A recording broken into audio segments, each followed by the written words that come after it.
Selling portfolio secured puts did actually retire me at age 31, and I remember the exact day that I came across this. It was touted as the only option strategy that Warren Buffett does. It's not a cash secured put, it is a portfolio secured put, and I've been using this strategy for the past 7-ish years. I scaled this account to $1.2 million. I have a few other brokerage accounts. So, in this video, I'm going to break down exactly step by step what a portfolio secured put is, why they are a million times better than a cash secured put, and how you can implement this into your portfolio right now. We're going to cover the risks, the benefits, the rewards, what stocks to pick, what ETFs to pick, when to do it, how long expiration dates that you should pick, and how the whole mechanics of the trade works. We're going to go through a live trade together because I did make other videos on this topic recently, but I didn't actually make it click 100%. I've been reading all the comments, and a lot of people have a lot of questions about literally how does a portfolio secured put work. So let's dive into my account. We're going to go through an exact trade. I'm going to show you how I do this. I'm going to show you the logic behind it. And I'm going to show you how I do this with no cash in my account. And this is not risky. I'm going to walk you through step by step all the risk management stuff. So if the market happens to fall 50% or whatever it decides to do, you are going to understand that your ratios are in check and you're going to do just fine. Even with the market being a little bit expensive right now at the time recording this video, I'm still going to be just fine if I have to take assignment of everything that I'm selling puts on portfolio secured. All right, so let's pop over to my account really quick, and I just wanted to show you this bottom right here. Cash and cash investments, minus $247. Yet I have 5 contracts right here sold put on Meta. I have a few other contracts behind here also. But the point that I'm getting at is I'm not selling puts cash secured. I'm selling puts portfolio secured. And the reason why this matters so much, and retail traders get this all wrong because they think like, oh yeah, cash secured is fine. No. Cash secured is not fine. This is exactly why. Okay, so we agree that selling a put option is a bullish strategy. Great, I agree with you too. But the problem with the cash secured put and why the portfolio secured put is a bazillion times better is that with the cash secured put, you are bullish. You are selling these put options, yet you are sitting on all this cash sitting there doing nothing. Let me show you inside of Charles Schwab and I will show you an exact example of how this actually plays out. So let's just take a look at this NVIDIA sold put that I have right here. I sold it for $25,000. That money immediately went to the cash balance in my account. Got the cash balance, took it and went and bought some calls, bought some shares, we get it. I just want to stick on selling the put really quick.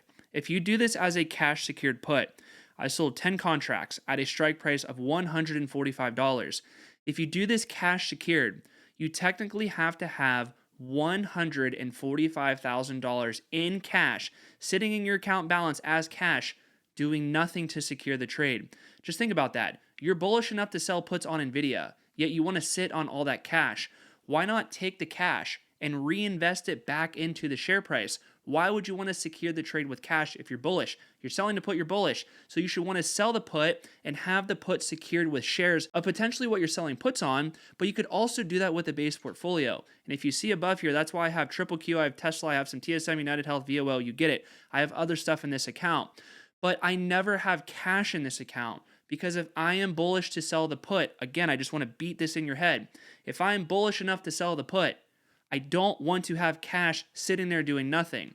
And what most people are going to say is this: well, Brandon, I get it. You're doing portfolio secured puts. You're not doing cash secured puts. I get that in theory. But what happens if the market crashes? What happens if the stock price goes way down? How are you going to take assignment? How does all this stuff work? We're going to get to that in 1 second. But I just want to explain to you why I do this and my metrics behind why I do it and the companies I'm looking for, the ETFs I do it and stuff like that, so that you really understand how this actually goes down. So when I started doing this strategy roughly 7 years ago, I was only selling put options on the NASDAQ. Triple Q is the ticker. And I had many people go through my comments and they're just like, oh, Brandon, this is crazy. If the market goes down, you're going to get assigned and you're going to get wiped out on all this crazy stuff. And I'm like, I don't care if I get assigned, number one, because I have my base portfolio. That's what I secure this with. My shares of Triple Q, my shares of the S&P, my shares of NVIDIA, my shares of TSM, my shares of all the things that I hold in my portfolio. Those shares can be taken and sold for cash. And then my cash is there to take assignment if I need to take assignment. On top of that, not saying I would do it, but I have the option to do it. I could take assignment on margin if I really want to. I'm not encouraging that because margin definitely has a time and a place, but you could always take assignment on margin too. And on top of that, even one further step, I could just roll the contract down and out. And you might not understand what all that means, so let me go over to the chart and really just make this make sense for you. All right, so we have a chart here of NVIDIA. This is a 5-year chart, and I'm going to draw a few lines right here.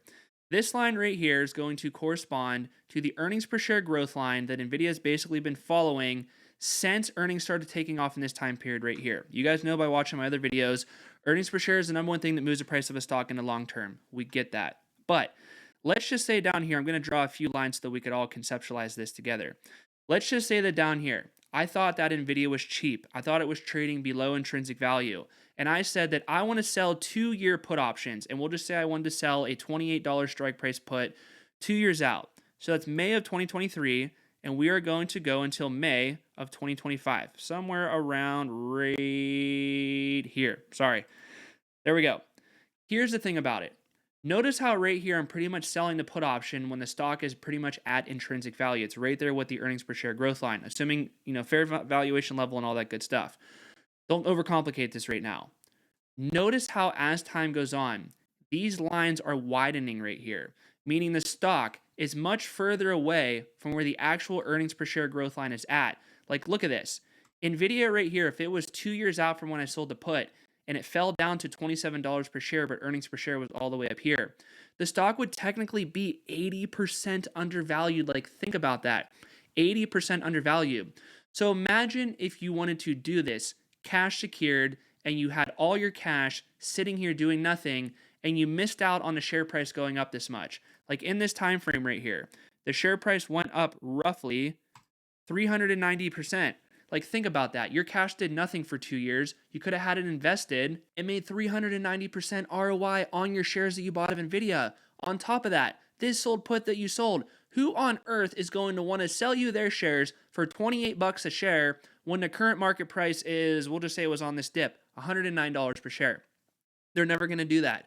So that, again, really quick, is why longer duration contracts win, because as earnings per share grows, the stock is typically going to bounce above and below this line right here. Okay, so before we go a little bit more into the chart, here are the key things you have to understand for the stock or the ETF that you're going to pick for this, because this is really, really critical so you don't get this wrong. Number one, the stock or ETF has to be trading near or below intrinsic value. What is intrinsic value? That is just essentially the true value that it should be trading at right now. That incorporates price earnings ratio level, price sales ratio, revenue growth, earnings per share growth, margin expansion, guidance, previous reports, how the whole macro thesis is, interest rates, inflation, the Fed, jobs reports, stuff like that. Like, this is all the stuff that I break down in real time in Discord to build a really strong macro thesis. So I did a lot of research on this stuff. On top of it, like, we'll just take NVIDIA, for example. I want to know what AMD is doing. I want to know what TSM's doing. I want to know what the hyperscalers are doing if they're continuing to buy a crap ton of chips. Micron just reported earnings. I just did a play on Micron. I want to know how Micron's guiding forward to know how that's overall going to impact the entire AI sector. You get all these clues from different companies and you build a very strong concrete thesis on them. When you do that and you feel like you have a good company at a good price, they have a moat, they have pricing power, and they have a durable competitive advantage, you are okay to sell puts on that company, assuming the overall market, like the S&P and the NASDAQ, is at a fair valuation too. All those things, if you check the box on that, which I know it's a lot of boxes to check, and most investments honestly are a no, like 95% of things, probably like 99% of things I look at, they are a no. Like, people send requests in Discord all the time for companies. I do deep breakdowns on them. They're pretty much all no's. But that's what investing is all about. It's about saying no to pretty much everything. But a few times a month, there will be a yes. And those are the times that I make plays. And I sell puts, I take the cash flow, I buy shares, and sometimes I buy leap call options on those companies too. Okay, that is what we're looking for to understand if a company is trading below intrinsic value. So if we are assuming that NVIDIA and everything else passes all those tests down here, I will sell 2-year puts, portfolio secured. As the share price continues to rebound with earnings per share growing, this distance right here gets very wide, and it becomes very, very compelling as time goes on. The longer you sit on this contract, the more it's like, geez, this sold put is definitely going to expire out of the money, which is exactly what you want to happen. And yes, like, if you sold a cash secured put, you would have done okay. But think about it right here, like with that NVIDIA trade, dude, you would have sat on $145,000 of cash. I know it's a different strike price and stuff like that, but just interpolate this with me. You would have sat on $145,000 of cash, Meanwhile, the stock is ripping up and to the right. And if you do your research, the stock should actually do what you think it's going to do in the long term. You know, sitting on cash is just huge opportunity costs. You would have been better off just simply buying the shares straight up instead of selling a cash secured put. I have so many people that are just like, oh, Brandon, I want to do a cash secured put in my retirement account. And I'm just like, no. If you're bullish on a company, just buy the shares. And if you're bearish on a company, just quick note here, don't go sell covered calls. Just sell your dang shares straight up. I know so many people that had their shares run up a lot. They're like, oh man, I think the shares are a bubble. So they try to sell covered calls to lower their cost basis a little bit. Meanwhile, the shares fall 50% and they realize like a 1% ROI for the covered calls that they sold. You're still down 49%, dude. You should have just sold the shares and not let the tail wag the dog. So let's go back into Charles Schwab. I want to run you through the flow of how the money actually goes down so that you understand this 100%. And then we'll go through a little bit of risk management stuff. I will talk to you about how I allocate my portfolio in an overvalued market versus an undervalued market. And it'll all come together and kind of make a little bit of sense for you here. I kind of feel like I've been bouncing all over the place, but this video is just really, really important. I just want to get this info out there. And I know people will say this video is similar to my other videos, blah, blah, blah. It's not, because I can't say every little detail in every single video. And I remember the first time that I personally learned this stuff, like, I don't know, 10 years ago, it took me a little bit of time for this to click. And I still don't think it might have clicked for you yet, but it's going to click in a few more minutes once I get through this with you here. Okay, so I sold this put right here. We'll just do NVIDIA, for example, here. I sold the put. I collected $25,000 in cash flow right here on NVIDIA. Let me scroll up a little bit. You can see my other trade right here. Sold the put. Collected $25,000 in premium. Great. The current value of that is $22,000. My profit's $3,000. So I sold it for $25K. I could buy it back for $22. My profit is technically $3,000 right here. Again, portfolio secured, not cash secured. I do not have $145,000 in cash sitting there doing nothing. Like if we just scroll down a little bit, look at my cash balance. Minus $247. I technically am on margin for $247. So that just goes to show you, like, I'm being transparent with you guys. There's no cash in this account, and I'm okay with that. I do have some bonds right here you can see, but that's another story. We'll talk about that in another video maybe. But sold the put, got the cash flow. What did I do with it? Collected $25,000 in cash flow right here. Look what I did right here with these NVIDIA calls. I took some of the cash flow and bought some NVIDIA calls. And I took some of the cash flow and I bought some NVIDIA leaps. But you can see this is roughly $39,000 and I collected $25,000. So I had other cash in my account and I sold shares of a couple other things to buy these calls right here. But the point that I'm getting at is this. Who on earth is not going to want to buy NVIDIA shares in 2028 for $145 per share? On top of that, I collected $25 per share in premium. 10 contracts, $25 per share. That's where this number comes right here, $25,000. Because there's 10 contracts, every contract is 100 shares. 10 contracts times 100 shares equals this when you multiply it by $25 per share. Okay, that's where the $25,000 comes from. So that means that my break-even price right here is roughly $120 per share. NVIDIA right now is trading at a fair valuation level, in my opinion.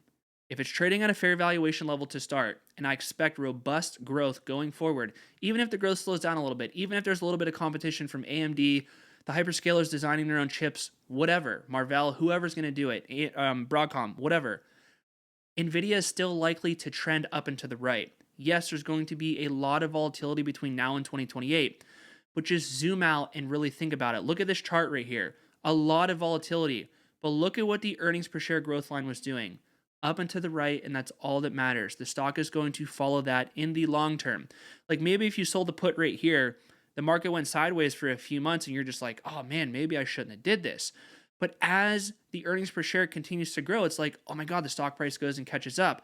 And then it goes up a little bit too much. And it's like, okay, I'm going to take a little bit of breather here. And then it goes up a lot more. And then it's like, oh, I went up too much. This is just the game of what the stock price does above and below this earnings per share line all freaking day long. It's just, this is the name of the game in the stock market, what the freaking profits are doing. So yes, I would be extremely happy to buy shares of NVIDIA for $120 per share in the future.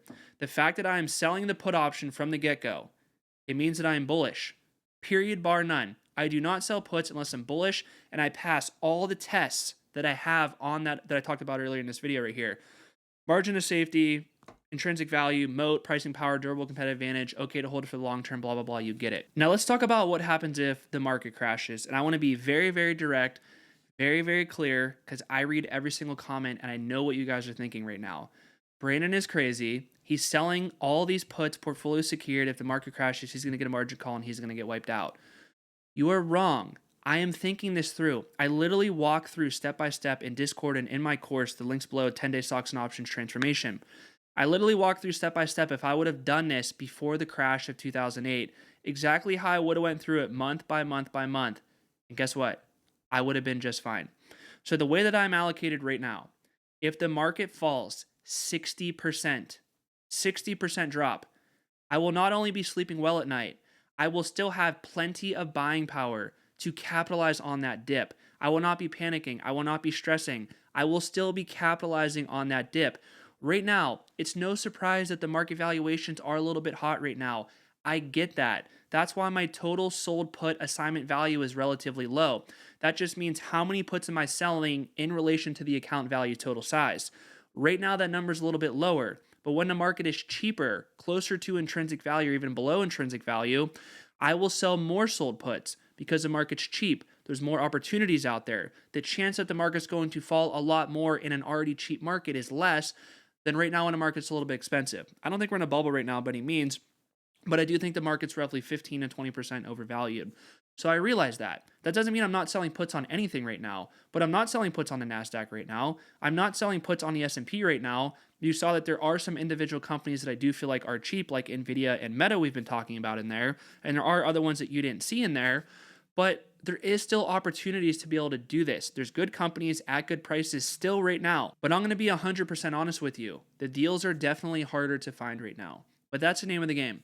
You know, everybody likes to talk crap on Warren Buffett, but it's funny that he's worth almost $200 billion and only makes a few trades a year. And all these retail traders on Robinhood and X and YouTube and stuff like that, they're doing all these crazy option strategies, yet most of them are broke. Like, I'm not saying I'm rich, but I have a few $1,000,000 and I show inside my portfolio all the time and in real time in Discord all the time too. I'm very transparent.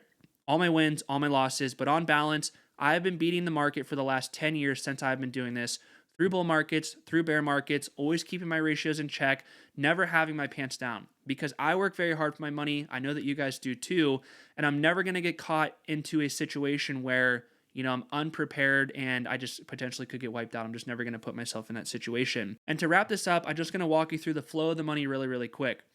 I build a base portfolio.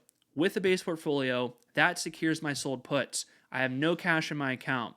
I use the base portfolio, I use my margin buying power to secure the trade for the sold put.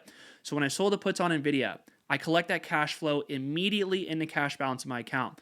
I could withdraw it and go blow it. I could reinvest it back into NVIDIA stock. I could go buy NVIDIA Leaps. I could go build the base portfolio, whatever I want to do. I am not collecting any margin interest when I do this. Zero, nil, none. I pay nothing in margin interest. It's like getting a free HELOC on your house, home equity line of credit. It's amazing how this actually works. When you do this and you keep your ratios in check and you break down all these companies like I break down every single week in Discord, I break down so much stuff, so much information. You build a really strong macro thesis and micro thesis of the actual companies of what's actually going on, and things become very clear what to do. Right now, again, like I said, the market's a little bit hot and I'm being very, very, very careful. When the market falls and it gets a little bit cheaper, I'm going to start to get excited. I'm going to start to deploy capital. And when everybody is panicking to buy puts on the downside, I'm going to happily start selling them puts for top dollar. I mean, I'm selling puts right now, but I'm going to sell them more puts for top dollar. All my ratios will always be in check. I'm never going to get caught with my pants down. Everything is going to be just fine in the long term. That's why longer duration contracts win. Short duration contracts suck. Okay. If you have any questions about anything, drop it in a comment below. Other future video ideas, drop it below. I was thinking about making a video talking about length of contract and stuff like that. Okay, so if you want to watch a really, really good video on why cover calls suck, and I bet you do cover calls, you haven't watched this video yet, it's going to blow your mind. You're probably never going to want to do cover calls again. You're probably going to go close them out like immediately after watching the video. Watch it right here. I'm going to lay it to you raw. That's always what I do. I'm here in the trenches, investing with you guys every single day. So with that being said, I'll see you in the next video.